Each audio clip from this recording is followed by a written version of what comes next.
जरा सोचो, एक बहुत ताकतवर कुंफू मास्टर सालों तक पहाड़ों पर ट्रेनिंग करने के बाद वापस मॉडर्न दुनिया में आकर रहने लगे। रोजमर्रा की चीजें भी उसके लिए कितनी अलग होंगी, देखिए हमारी आज की कहानी में। कहानी की शुरुआत होती है एक मंदिर में, जहां एनेक्सिया नाम का लड़का बचपन से कुंफू सीख रहा था। एक दिन उसके गुरु ने उसे वहां के सारे योद्धाओं से लड़ने को कहा ताकि किसी एक को यहाँ से बाहर भेजा जा सके, क्योंकि अब वहां सबका गुजारा होना थोड़ा मुश्किल था। एनेक्सिया ने बड़ी आसानी से सबको हरा दिया, लेकिन इसका मतलब ये था कि उसे ही मंदिर छोड़कर जाना होगा, क्योंकि अब उसे और ट्रेनिंग की जरूरत ही नहीं है। गुरु ने अब उसे बाहर की दुनिया में रहने की सलाह दी। जैसे ही एनेक्सिया शहर पहुंचा, तभी उसकी मुसीबतें शुरू हो गई, क्योंकि उसे तो सड़क तक पार करनी नहीं आती थी। वो अपनी काबिलियत से कूद फांद कर गाड़ियों से बचा, जिससे आम लोग तो उसके दीवाने हो गए। जब रात हुई तो उसके पास खाने को कुछ नहीं था। उसने देखा कि डॉक्टर सुई नाम का एक आदमी खाना लेकर आ रहा था। एनेक्सिया ने खाना चुराने की कोशिश की, जिससे सुई भी उसका पीछा करने लगा।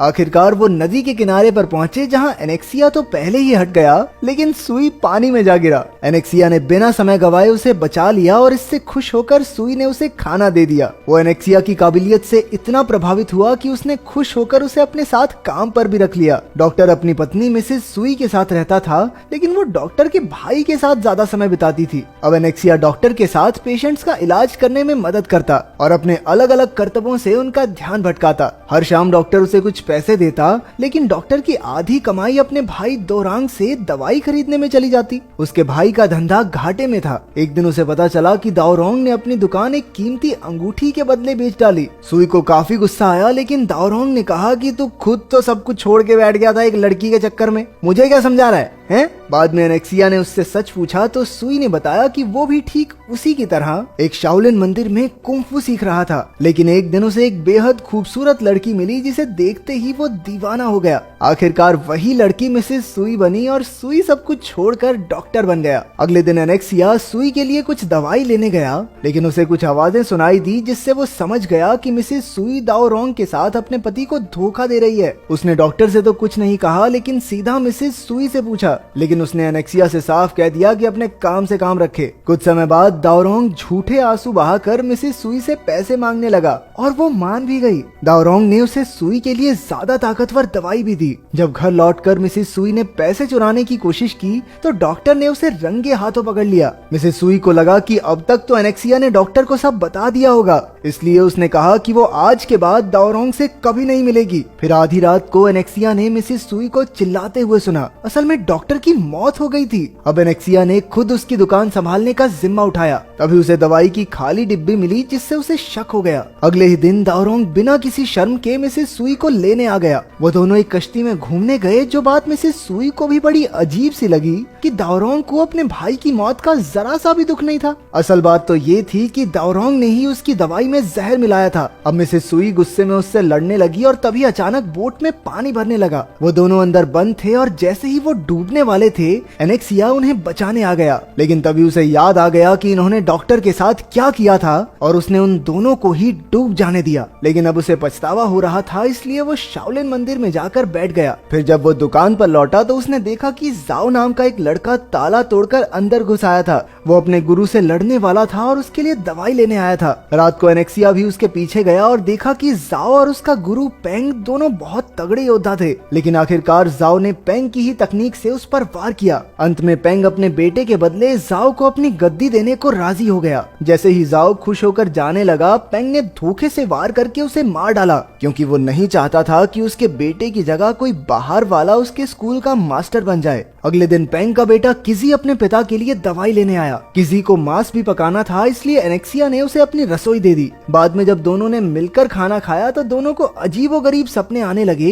क्योंकि उसमें कोई जहर मिला हुआ था। फिर उन्होंने शराब पीकर खुद को ठीक करने का फैसला किया। ये कौन सा इलाज है भाई? ओ यार, बॉडी में जहर चला गया था, शराब पी लेता हूँ, सही हो जाएगा। वो दोनों एक मंदिर से पैसे चुराने गए, लेकिन वहाँ जियू नाम के एक रक्षक ने उनकी काफी धुलाई कर डाली। किसी तो डरकर भाग निकला, लेकिन एनेक्सिया ने जियू को अपना गुरु बनने को कहा। हालांकि जियू नहीं माना। जब किसी ने घर जाकर अपने पिता को सारी बात बताई तो उसे एहसास हुआ कि ये वही जियू है जिसके साथ पेंग बचपन में कुंफू सीखता था। उधर एनेक्सिया अपना सामान बांधकर फिर से जियू को अपना गुरु बनाने चला गया। उसने झाड़ू पोछा लगाकर भी दिखाया, लेकिन जियू की तकनीक देखकर तो उसके होश उड़ गए। कुछ देर बाद एक लड़की आकर एनेक्सिया से कहने लगी कि उसका सबसे बड़ा सपना है कि उसका एक बच्चा हो जाए। एनेक्सिया ने भी दिल पे पत्थर रखकर कहा कि मैं तुम्हारी मदद जरूर करूंगा। फिर वो लड़की को उस कमरे में ले गया और दोनों ने पूरी रात साथ गुजारी। लेकिन उस लड़की ने अपना नाम नहीं बताया क्योंकि वो उससे फिर कभी नहीं मिलेगी। एनेक्सिया ने ये सब जियू को बताया और बदले में उसकी कहानी पूछी। जियू ने कहा कि जब उसके गुरु की मौत होने वाली थी तो उसने अपनी खास तकनीक जियू को सिखाकर उसे गद्दी सौंपी, क्योंकि गुरु का बेटा पेंग इतना होनहार नहीं था। पेंग ने गुस्सा होकर जियू से लड़कर उसे स्कूल से बाहर फेंक दिया। उसी वक्त पेंग वहां आ पहुंचा और जियू से अपने पिता की खास तकनीक वाली किताब मांगने लगा। जियू ने कहा कि ऐसी कोई किताब नहीं है, लेकिन उसने खुद जो लिखा था उसने वो पेंग को सौंप दिया।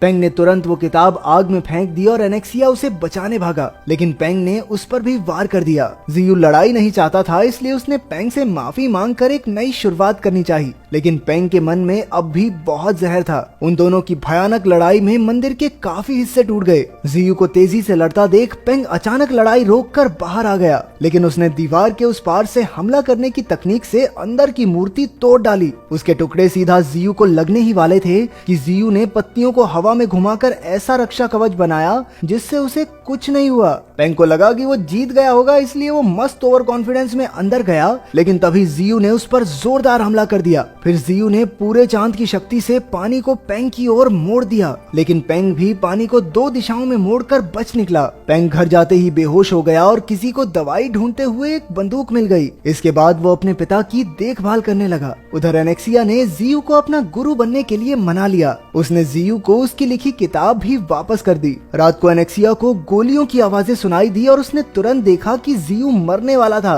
वो आखिरी बार चा नाम के एक आदमी से मिलकर उसे किताब देना चाहता था। एनेक्सिया उसे नहीं जानता था, इसलिए वो जियू को साधु के पास ले गया। उस साधु ने उसे जीवन मरण का चक्कर समझाया और आखिरकार जियू अपने दोस्त चा को दिल में देखकर मर गया। उधर पेंग को पता चला कि किसी ने ही जियू को मारा है। वहीं एनेक्सिया शहर गया क्योंकि खबर थी कि चा शहर में नाटक पेश करता है। चा अपने शो के बाद एनेक्सिया के साथ मंदिर गया और खून से सने कपड़ों को देखकर भी वो माना नहीं कि जियू मर चुका है। उसने ये भी कहा कि तुम कैसे जियू के स्टूडेंट हो सकते हो, वो तो कभी किसी को सिखाता भी नहीं था। तो एनेक्सिया ने उसे सारी बात बताई। चा ने बताया कि वो दोनों कुंफू सीखने से पहले फौज में साथ थे। जब पहली लड़ाई छिड़ी तो चा डरकर भाग गया था, लेकिन जियू ने उसकी मदद की। वो अब अपने दोस्त की मौत का बदला चाहता था। एनेक्सिया ने कहा कि पेंग ने ही उसे मारा होगा। अगले दिन चा ने अपना शो अचानक से बंद कर दिया, जिससे शहर का कमिश्नर काफी गुस्सा हो गया और उसने चा के पीछे पुलिस लगा दी। चा ने बड़ी आसानी से पुलिस को धूल चटा दी। इसके बाद कमिश्नर चा से बदला लेने के लिए पेंग से मिल गया। उसने पेंग को गिरफ्तार करने का नाटक किया और चा को बुलाकर कहा कि जियू का कातिल पकड़ा गया है। ये बात सुनकर वो आने को तैयार हो गया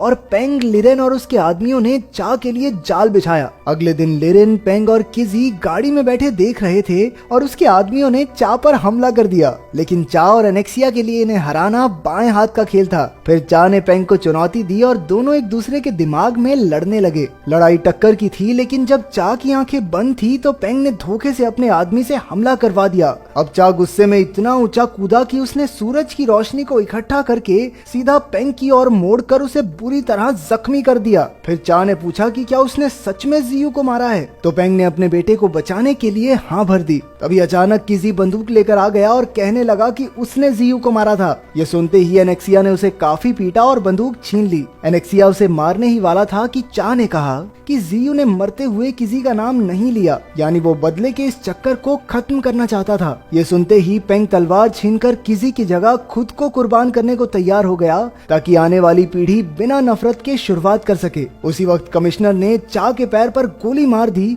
और एनेक्सिया और किजी उसके पीछे दौड़े। एनेक्सिया उसे रोक नहीं पाया, लेकिन जैसे ही कमिश्नर मुड़ा, चा ने अपनी ताकत से गाड़ी को पानी में फेंक कर धमाका कर दिया। आखिरकार एनेक्सिया ने चा के साथ पहाड़ों में जाकर अपनी ट्रेनिंग पूरी की।